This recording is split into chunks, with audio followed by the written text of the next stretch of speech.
आनंदीबेन पटेल जी माननीय राज्यपाल उत्तर प्रदेश एवं कुलाधिपति ख्वाजा मोइनुद्दीन चिश्ती भाषा विश्वविद्यालय, मेरे साथ यहाँ पर उपस्थित माननीय कुलपति प्रोफेसर आलोक कुमार राय जी, साथ ही यहाँ पर ख्वाजा मोइनुद्दीन चिश्ती भाषा विश्वविद्यालय के 6ठ दीक्षांत समारोह में उपस्थित सभी आदरणीय महानुभाव,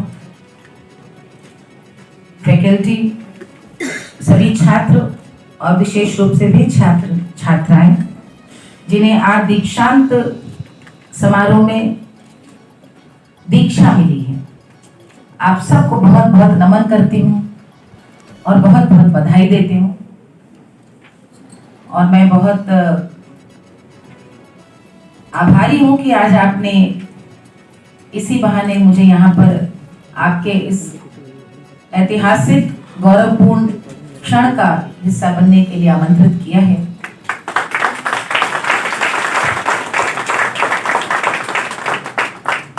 मैं देख रही थी बहुत ही सुंदर शब्दों में जो आपका आज अनुशासन उपदेश है। वास्तव में हम सोचते हैं कि कॉन्वोकेशन है क्या, दीक्षांत है क्या, डिग्री मिलना ही तो, लेकिन ये जो महामंत्र है जो कुलपति महोदय ने कहा और आपने शायद मन ही मन दोहराया, अपने अपने कर्म को अपने अपने दायित्व का वहन करते हुए, अपनी अपनी आजीविका का प्रबंधन करते हुए हम यदि यही महामंत्र याद रखें, सत्य बोलो, धर्म का आचरण करो, स्वाध्याय से प्रमाद मत करो, यानी ये निरंतर सतत चलने वाली प्रक्रिया है। स्वाध्याय, माता को देवता मानो, पिता को देवता मानो, गुरु को देवता मानो, अतिथि को देवता मानो। जो हमारे अच्छे आचरण हैं वही तुम्हारे द्वारा ग्रहणीय है, अन्य नहीं। यही आदेश, यही उपदेश, यही अनुशासन। तुम्हारा पथ मंगलमय हो।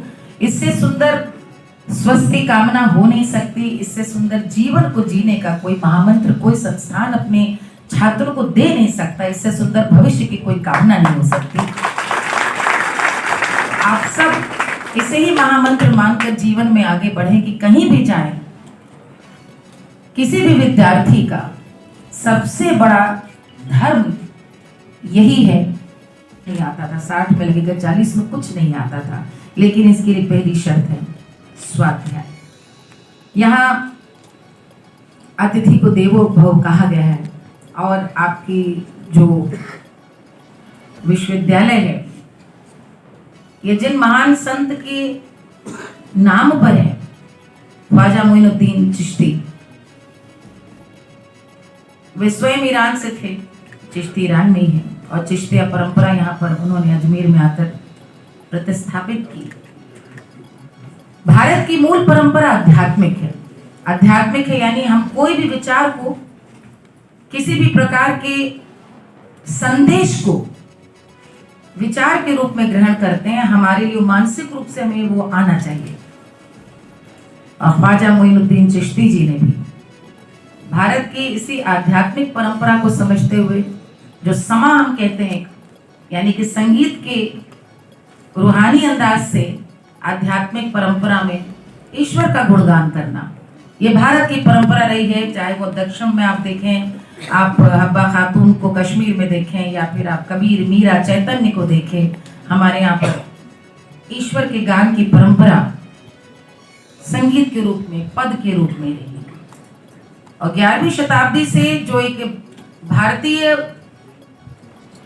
ज्ञान में भी जो एक रहस्यवाद की परंपरा रही, उसमें सूफीवाद भी कहीं ना कहीं आके मिलता है, जिसमें अनुष्ठानों की जगह नहीं है, लेकिन सामवेद की तरह गुणगान की परंपरा है, जहां पर ईश्वर से एकात्म होने का संदेश है। और मुझे लगता है कि जिनके नाम पर यह विश्वविद्यालय है, हम एक बात हमेशा छात्र स्मरण रखें कि उनके अपने सिलसिले वालों ने, उनके अपने भक्तों ने, उनके चाहने वालों ने उनको नाम क्या दिया? गरीब नवाज। ये उसी को मिल सकता है जो आप में से एक हो जाए। तो जिंदगी में यही संदेश है जो कृष्ण ने कहीं ना कहीं गीता में भी गान करते हुए यही दिया, कि कुछ है नहीं न लेके जाओगे, सब यही छोड़ करके जाना है, इसलिए सिर्फ अपना कर्तव्य करो। गरीब नवाज उन्हें क्यों कहा गया? हम लोग गाते हैं सूफी में, कृपा करो महाराज मोइनुद्दीन, ये हम लोग सूफी में कलाम पढ़ती हूँ, मैं खुद गाती हूँ। मैं हमद पढ़ती हूँ, कव्वाली कौल पढ़ती हूँ। हम लोग जब गाते हैं तो हम लोग को सिखाया गया, तू को इतना मिटा के तू न रहे और तुझमें दुई की दू न रहे। यही कबीर कहते हैं, यही मीरा कहती हैं, एकात्म हो जाना। और वो प्रभु जो एक ऊर्जा है, जो एक शक्ति है, जो जिसके द्वारा सब संचालित हो रहा है, वो कोई भी पंथ का, किसी भी धर्म का, विश्वास का हो सकता है। लेकिन हम जिस शरीर को लेकर आए हैं, जो कबीर कहते हैं, जतन से रखियो गोरी तुम्हारी झुलनिया, झुलनिया यानी माया का बिंब प्रतीक है, फिर ना मिले ऐसा ढांचा। ये जो शरीर, ये काया मिली है, ये 84 लाख योनियों के बाद मिलता है। इससे हमारे कर्म ऐसे हों, इससे हमारी विचार और पूरे जीवन का एक एक क्षण ऐसा सकारात्मक हो।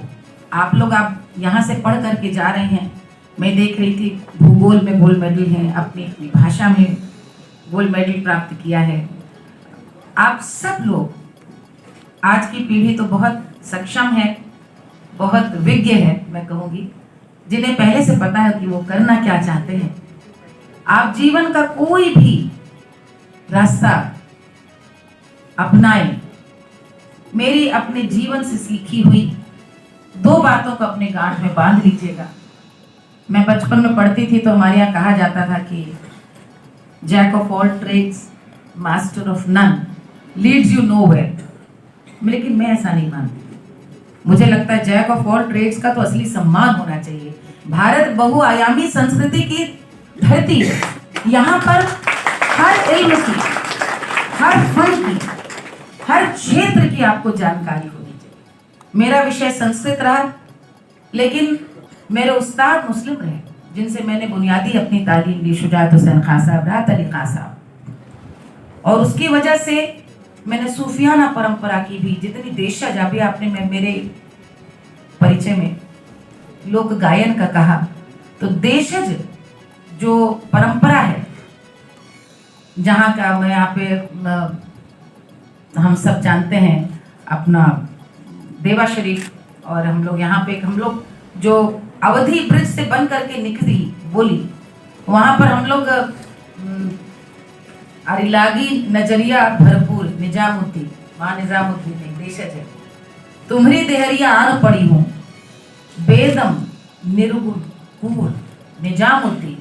ये अपने आप को दीनहीन मान करके समर्पित कर देना, ये भक्ति भाव, ये समर्पण, ये मैं कहूंगी ये आपका उस प्रभु के लिए तो हो ही हो, क्योंकि हम सब कहीं ना कहीं पर जो कुछ भी कर रहे हैं किसी को समर्पित करते हैं। लेकिन आप सब आजीवन किसी ना किसी को अवश्य अपना गुरु माने, जिन गुरु से आपका यहाँ पर यदि शिक्षा का क्रम छूट भी जाता है तो संपर्क बनाए रखें। ये मेरे सामने यहाँ पे आदरणीय सूर्य प्रसाद दीक्षित जी बैठे हैं। मैं अवश्य नाम लेना चाहूंगी कि मैं इनकी वैसे छात्रा नहीं रही हूँ, लेकिन मैं उनको गुरु मानती हूँ, क्योंकि आज भी वो सामने मेरे बैठे हैं कि हमको कहीं पे हम लोग फंसते हैं, कहीं पर हमें कुछ लेना होता है, तो मुझे लगता है कि इस समय उत्तर प्रदेश का, उत्तर भारत में हिंदी के सबसे प्रतिष्ठित, सबसे प्रबुद्ध हमारे गुरुवर सामने बैठे हैं। हमें कुछ समझना होता है, तो मुझे आवश्यक नहीं कि मैं इनकी छात्रा हूँ, लेकिन एकलव्य की तरह तो मैं किसी को भी गुरु मान सकती हूँ ना। और आज भी वो मैंने अपने आप अधिकार, ये हर छात्र का अधिकार है। और यकीन मानिए गुरु बहुत प्रसन्न होते हैं कि छात्र अधिकार समझकर गुरु से ज्ञान ले, तो लेकिन ज्ञान लेने के लिए मन आपका शून्य होना चाहिए। जिज्ञासा